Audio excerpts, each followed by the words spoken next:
So this is part 2. Still the 3rd of October. Finished up my meeting. It's about 20 to 10. Move out evaluation. It's not far from here.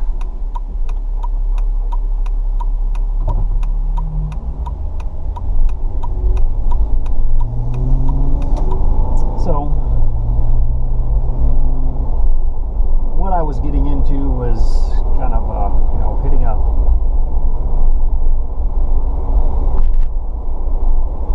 pitfall last week, and then really trying to intentionally focus on how to rebound. What can I do to get past this? Otherwise, I'm not going to make it.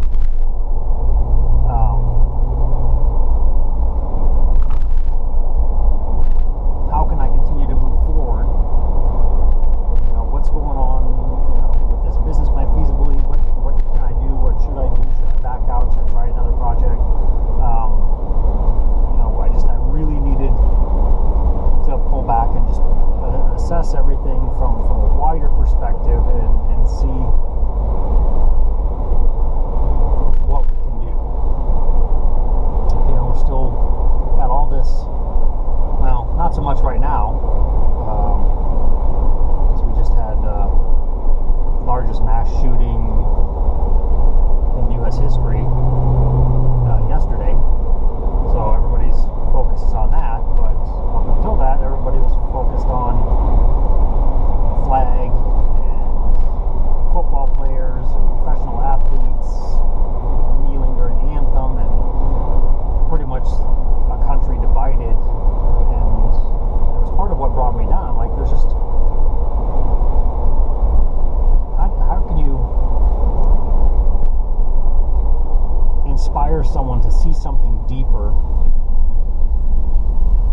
when they're only looking at the trivial? And that's really what that was. It was trivial. And people were, just completely up in arms over on one side or the other, and really it was just escalating at a rate that I just couldn't. So then all of a sudden, out of the blue, a gunman with several automatic weapons starts firing into a crowd, killing more people than any other shooter in U.S. history, and everybody forgets about the national anthem, which I'm like, there you go, right there. There's your answer. That's how you get people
much stuff on their feed that they don't get to mine, or they get to it and they just scroll right past it, which I do. So maybe it's not the venue that I was hoping it would be. It's reflective of our nature and our society that it takes that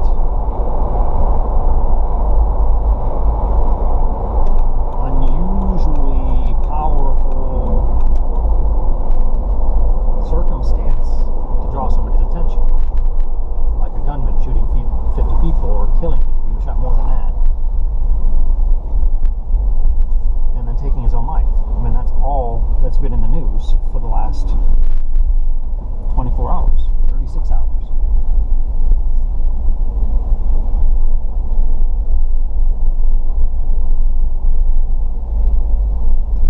So, anyway, that's kind of where I ended up and what I've been focusing on.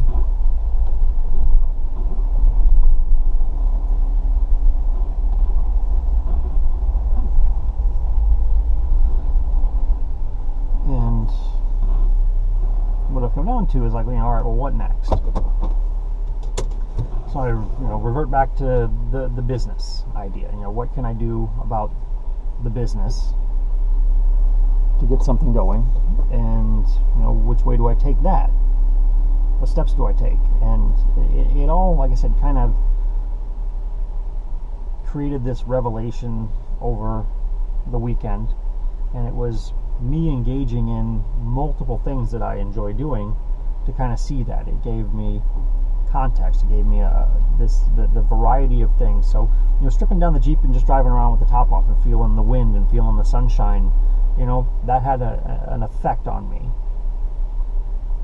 It made me appreciate life at the most simple state, just existing and engaging in the natural elements around you.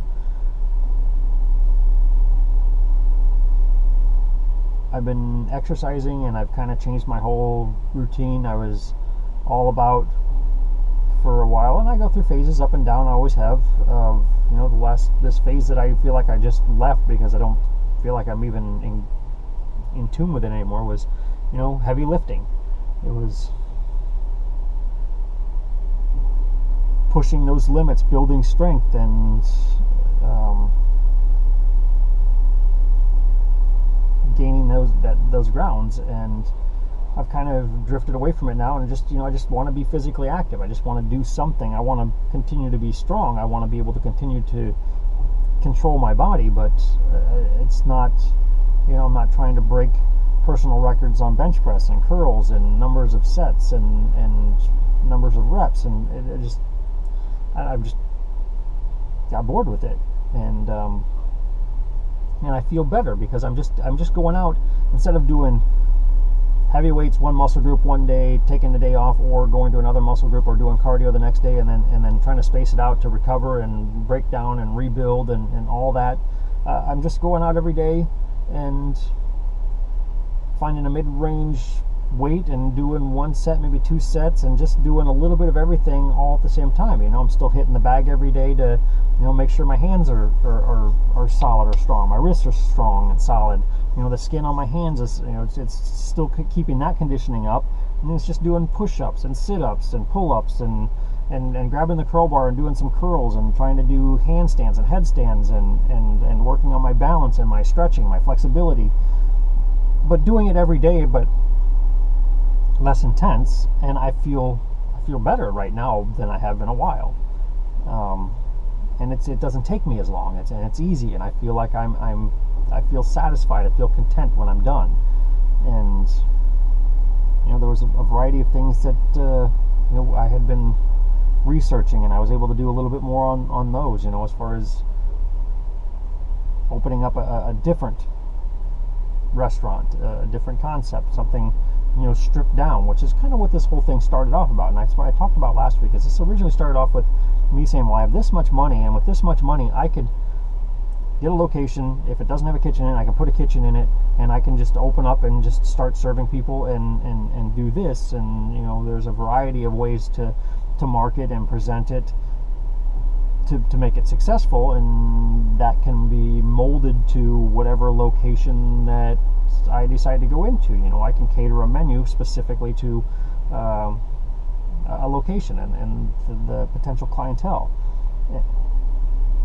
And I've kind of stripped back to that because now we talked to Steve, and Rhonda is uncomfortable about leaving, and I don't want to create any more stress in our existence, our lives. It's stressful enough being involved in a relationship, because there's just so many things that you have to deal with on a daily basis. You don't need to add things onto it. So the stress of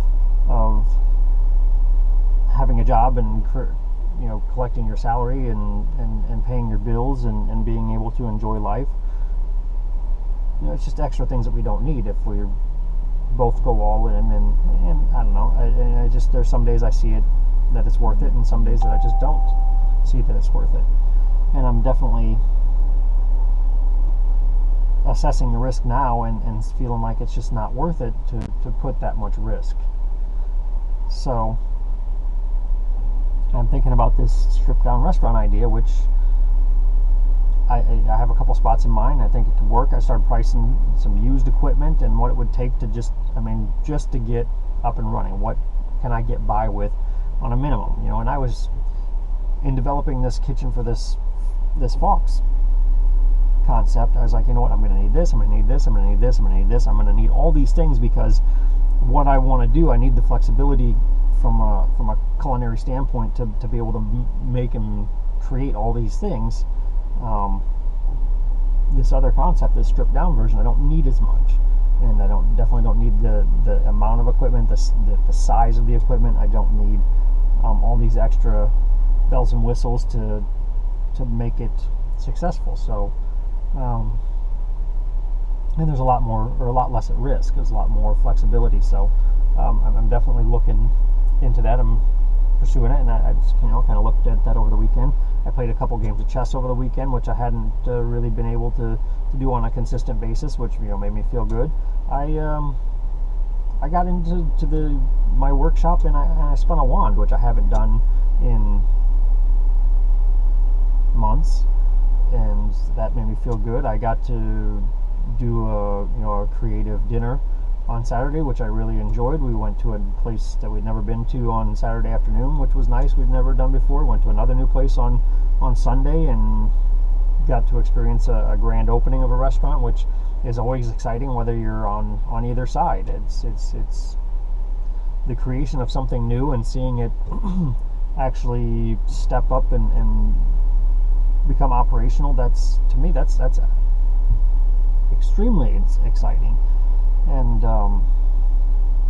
then Saturday, I was just again feeling very drawn to the natural elements that you're surrounded by every day, and trying to find an appreciation of that. And driving around with the Jeep wide open definitely helped foster that, and that was good too. So we got into Sunday afternoon, and I was like, let's go for a bike ride. So I got the bikes out. We hadn't ridden bikes since last year sometime. Put air in the tires, loaded them on the rack, went to the bike park, and went on a 6-mile bike ride, and it was fantastic. And I really felt just very invigorated, very refreshed, and that's all good stuff. One of the things that has been kind of burned in the back of my mind and has kind of helped me in making some of these decisions is embracing who I am and being who I am. And this, I get to express myself, I get to be who I am, but I don't get to do that every day. And we were actually sitting, and it was probably Friday night, maybe Thursday. We're trying to find something to watch, and this Mike Judge Presents thing was on, and we were flipping through the channels, and it caught our attention as we were flipping through, and we stopped for a second. We ended up watching the whole thing. It was on Jerry Lee Lewis, and this guy did whatever he wanted when he wanted to, and he just didn't fucking care. And I was like, that's what I'm missing. That's what's causing me these down periods, is the times that I have to be something other than what I want to be. So when I'm in the office working the job that I work now, and I have to do something or deal with something, and I have to curb or alter who I am to accommodate a certain model or a certain ideal, that has devastating effects on me. And that's what I was experiencing on Thursday, because I felt like I was in multiple situations. Not that felt like I was in multiple situations where I was dealing with somebody, and again, it comes back down to perspective and perception, and I was dealing with people that had skewed perception and perspective. They weren't seeing the things the way they were choosing to see it one way, and it wasn't the way that things actually are. And I know it's always open to interpretation, but anyway, semantics, and I'm not getting into that. But that's part of what was bothering me, is that I'm not being true to myself. So this business would allow me to do that, and hopefully allow me to capitalize on that, because I think that's what inspires people. And again, I started thinking about, that shallow nature of what and how we interact, what draws our attention, what draws our anger, what draws our passions, and the lack of depth. But it's also, you're not seeing as many people be true to themselves and be successful at it. And it's just a theory. But anyway, so seeing that and then getting the weekend, I was like, I want to be me. I want to do what I want to do. And I've had these situations, and a couple of them I pushed off till Monday. And I thought about them over the weekend, and I got myself clear, and I got myself focused, and I got into the office on Monday, and I said, I'm not going to let them bring me down. I'm going to address these, and I'm going to try and do what's best for the company, but I'm also going to try and hold my ground and be true to who I am. And that's exactly what I did. And the one that I had the most concern over did not go well. And again, it's dealing with ignorant people that they're choosing to create conflict in their lives. They're choosing to see negative situations when negative situations don't really exist. They're choosing to make them negative. And this fucking woman's arguments that she had presented to me on Thursday was part of what really kind of was the last straw on Thursday that kind of just pushed me in, as I had gotten this email, and I was like, you got to be fucking kidding me. Now I have to deal with this too. And I was like, I would like to just call this woman and say, you know what, fuck off. Just take a hike, do whatever, just go away. There's no way that this is going to work out. I was thinking, it reminded me of this Complaint Free World book that we were reading a while back that Steve wanted us to read, and there's some sound philosophy in there. There really is. And it really puts the responsibility on us as individuals to stop complaining, to stop finding the negative things and harping on the negative things and creating negative things. It's simple. It's the basis of what I do and how I do it. It's a very simple principle. I've taken it a step farther and said that we as individuals need to stop catering to the complaints. And that comes into my whole fuck customer service philosophy, which, again, not getting into, but it's people complain for various reasons.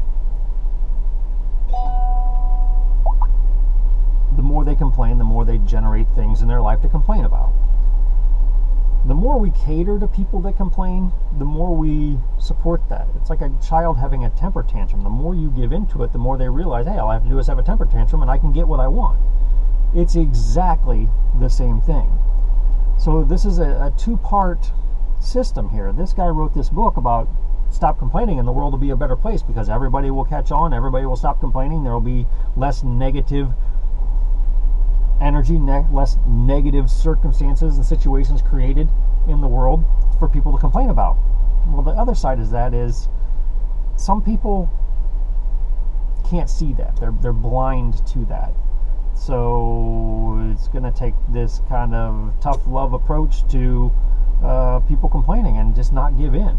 And this woman was, I mean, she was the epitome of what I would call a complainer. She had no intention, and this has been going on for a couple months now. Her complaints are always the same.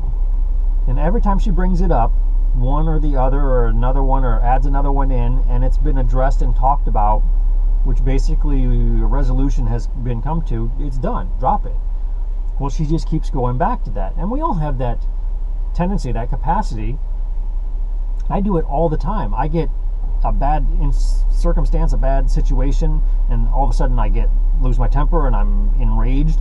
And the first thing that starts happening is through my chronological timeline, things start popping back up. Well, oh yeah, and this pissed me off, and this pissed me off, and this pissed me off, and it goes all the way back. And if I don't stop it, next thing I know, I'm in childhood memories of things that pissed me off in the fucking schoolyard when I was in 3rd grade.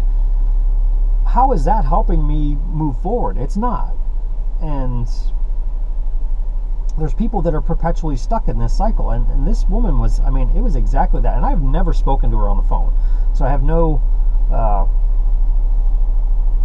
context of her, tone or her voice and what how. All I have is a series of emails that go back for several months, and these are all directed at other people. I've just been witness to them, and I was just like, I'm seeing this pattern over and over and over again. And she's not happy. She wants to complain. She wants to complain about whatever, and she's not looking for a solution. She just wants to complain, and people keep giving into that and saying, all right, well, all right, I understand, and you're perfectly right, and she must get some satisfaction from that. That must be the drug, for lack of a better word, that she's looking to get this fix from. She wants somebody to give in, to feel sorry for her, and in the interest of the company, I was like, you know what, I'm gonna try and approach this very neutral. I'm gonna try and take it outside of that and see if I can shift her perception. So I told her, I said, I want to talk to you on the phone. I don't want to do this over email. And I did this so I got that on Thursday. I didn't respond till Friday, I think, and or it was first thing Friday morning. I don't know, my timelines doesn't make any difference. I had responded to her and said, I want to talk to you. I will call you on Monday. And I had time. I could have done it right then and there, but I was like, you know what? I'm not ready to do this. I need time to prepare. And through the weekend, through me trying to embrace happiness and pleasure and all the things that I was trying to get in touch with over the weekend for me to feel alive, for me to feel good, I was trying not to spend too much time focusing on this, but in the back of my mind, I was thinking, all right, well, how can I take all this and apply it to that conversation? What can I do to manipulate this? And I have that ability, if I choose, to alter a situation and affect the outcome of a conversation. And I can, one, make it as bad as they want it to be, or I can switch it around. I've always been able to do that if I set my mind to it. But part of me was like, I don't want to give into this. Now, part of it was motivated by the business, because it's not my business, and as a representative, I need to do what's in the best interest for our company. And trying to not lose a source of revenue is in the best interest of the company. But I've always had this firm belief that there's a line, there's a balance, just like assessing the risk for starting a business that we've been talking about, or I've been talking about for weeks and months now. You have to assess the amount of energy and emotion that you invest in individuals that you're doing business with in relation to the money that you're getting in. And sometimes it gets out of balance, and you just have to say, you know what, it's not worth it, hit the bricks. And I've done it several times now in in this position that I'm in. And every time I do it, I have to, just because of my mental capacity, my mental makeup, I have to justify it to myself. So I spend days and days and days and hours to running it through my head and going, all right, did I do this for myself? Did I do this for the business? Did I do it in the best interest of myself? Did I do it in the best interest of, where's that balance? Did I do it right? And there's that word that I hate using, right or wrong, but did I do right by everybody involved and keep true to myself? And there's a lot of guilt and a lot of questioning in that process, and it's uncomfortable. It's painful. I don't like it, and I don't like being in that situation. I don't like feeling like, all right, did I do something wrong, and having to understand and really make myself feel and understand, yes or no. So I had waited all day, and I finally was like, you know what, I'm going to take this in a different room because I don't want interactions from other people, and I tend to react differently in the presence of others because I want to make an impression. It's kind of like a performance, and when there's an audience around, I sometimes do things that aren't in the best interest of the situation or in the best interest of my goals. So I was like, I don't want to get put in a situation where I feel like my responses are being inspired by the people that are listening to me. And so I took it in another room, and I just, right off the bat, I was like, the best way to approach an individual like this is to try and cut that pattern, to break that pattern. I don't want to give her the opportunity to complain about things that she's been complaining about for months because they're irrelevant. She doesn't think they're irrelevant, and if we don't address them, she's going to feel like it's poor customer service. Back again to fuck customer service. It's not customer service. So I took the approach of, all right, I've read your complaints. I know you've been complaining for a while, and this was on the phone. I was like, before we get started with anything, I understand your position. I understand how you feel. What can we do to get beyond this? What can we do to get past this? That was my opening statement. And the first thing she did was jump in and say, well, to start with, 2 months ago, your company did this, and I didn't like it, and it was terrible, and I don't appreciate it. And I'm like, all right, well, this has already been discussed. There's nothing we can do about that now. Let's move forward. What can we do? What is your expectation? What do you feel like would make this situation right? Because that's what we want to focus on. We want to focus on taking it to a better place.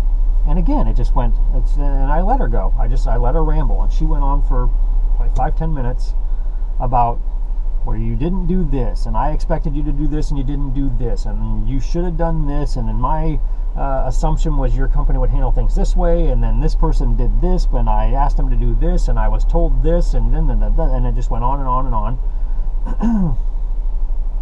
And it got to a point, and she started bringing up some things where she was actually accusing us of misconduct. And I was like, all right, well, listen, I'm going to go ahead and cut you off right there. So you mentioned these things before, and I went ahead and did some research, and I found this, this, this, and this. And as soon as I started laying out facts, documented facts from our records, she was like, she broke down. And she was like, this is going nowhere. You're not going to take accountability for your actions. All you're going to do is give me excuses. There's not going to be anything solutions gained here today, and all you're doing is making me more upset. And that's it. That's it right there. That was her whole perception. That's the whole problem with this situation. That's the whole problem with our species right now, is people get locked into these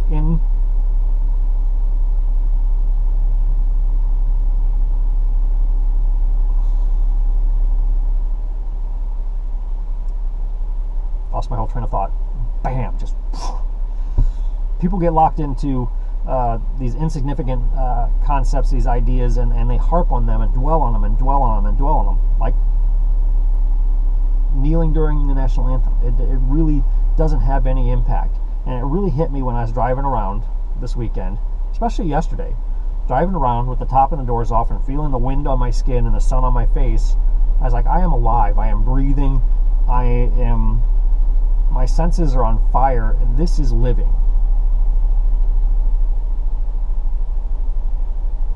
Getting so obsessed and worked up over somebody else's actions, which have no impact on your ability to do those things, is ridiculous.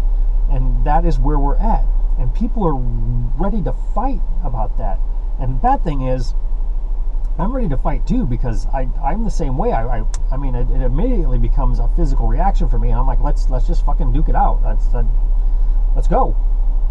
And I'm trying to stop that. I'm trying to keep it. All right, well, this is, and so as soon as she hit that point, and it's like, all right, well, this isn't going anywhere. You're not doing anything all you're doing is making excuses because you don't want to take accountability for the things that you've done wrong. And I was just like, and I lost it. The switch went, and I went into asshole mode, which I used to be in asshole mode all the time, and now I have some bit of a buffer period, which I exceeded that, and I was like, listen, you have no idea what you're talking about. You are operating under perceptions and perspectives that are completely askew from what actually happens. You have no clue what it takes to do the job that we're doing here, and you have no idea the benefit you are getting from us doing this job. All you want to do is complain, and you're just looking for things to complain about, and obviously that didn't set well. And she's like, well, fine, then I guess this conversation's over. And I was like, all right, well, thank you very much. It was a very sarcastic thank you very much, but that's how it ended, because I felt like ending it on a positive note. And she hung up on me in a story, but not, because then I stewed about it for the whole rest of the day and all last night, and still stewing about it today. Not as much, it's been diminishing as time has passed, but again, I'm like, all right, now I have to analyze this situation. Was I wrong? What was the benefit in acting the way that I did? What was the detriment? What was the downside? What did I do? So, worst case scenario, we lose that business. We lose an account. We lose one owner. But in the scheme of things, it's actually probably a fair trade, because that's the kind of owner that we don't want. And that's what, every time we go to one of these conferences, these residential management conferences, that's the big thing, is do not waste your time with owners like that. Do not waste your time with tenants like that. Separate them. You don't have to deal with them. The money is not worth it. When I think about all the stress and tension and anxiety that I have been building in the last couple of months, just witnessing this unfold to the point where I was involved with it and tried to resolve it and was not successful, it's not worth it.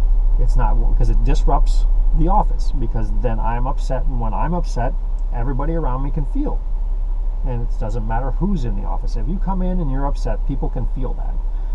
So if you have to deal with an individual that cannot get past their own perceptions and perspectives and understand the benefit of what they're engaged in, if they just want to complain, there's just cut ties, just get rid of them. And in the past, I've done that. I got back to my desk and I was like, you know what? I don't know if she's going to terminate. I don't know if she's one of those people that is all talk, all complain, but never, ever, ever takes any action. I would suspect that, because I would think that's the reason why she complains so much and never has anything positive to talk about, because she never takes any action. To me, if I was unhappy, I would be like, all right, well, if I called a business and said, all right, well, you've been doing this for me and I'm unhappy, whether my perception is skewed or not. And I've been wrong before. I've called and said, well, you didn't do this, this, and this. And like, well, that's not what we do. That's not what we agreed to. And then I find out later that they were right, that I made some assumptions, or I misinterpreted something, and I was expecting something that wasn't what was offered or promised. And I'm like, well, shit, I was wrong. So it happens. But anyway, I need to go take care of business here. But bottom line is, I want to continue to move forward being who I am and living my life by my code, by my morals, by my ethics. And I want to be able to handle situations like yesterday the way I feel that they need to be handled. And I did that, but there was a lot more stress involved, because I have to take into account other people's interpretation of it. You know, how is my boss going to interpret that? Did I fail the company by not calming that owner down, by not making it better, or by not just giving in? And if the interpretation of that is that I failed by not giving in and saying yes,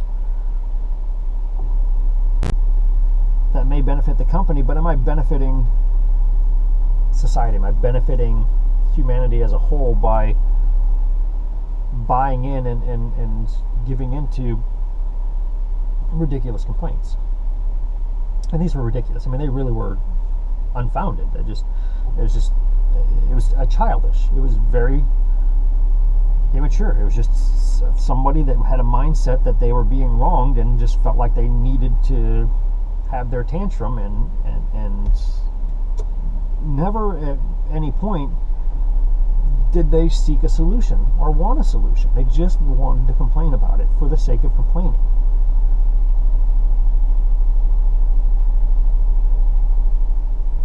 I guess when it comes down to it, if I can inspire other people, one, to stop complaining on their own, stop generating negative circumstances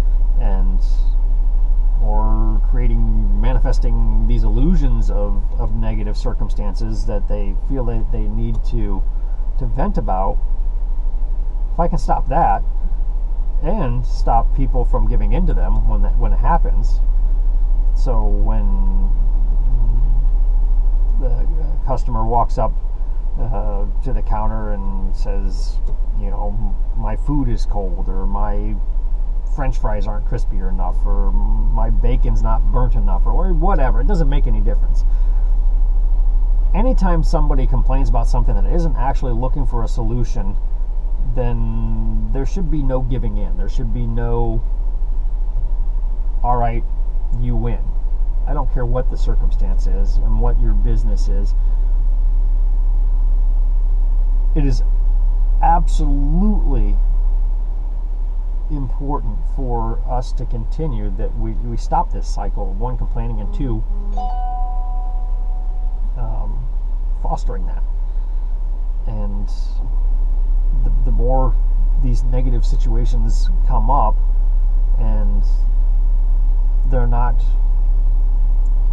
intended to find a solution, just to complain, then there's no point in negotiating, there's no point in dealing with it, there's no point in trying to satisfy somebody else's needs. And eventually, when their needs aren't being satisfied, when people are stopped giving in, then they're going to be forced to change tactics or vacate. So anyway, that's what I got.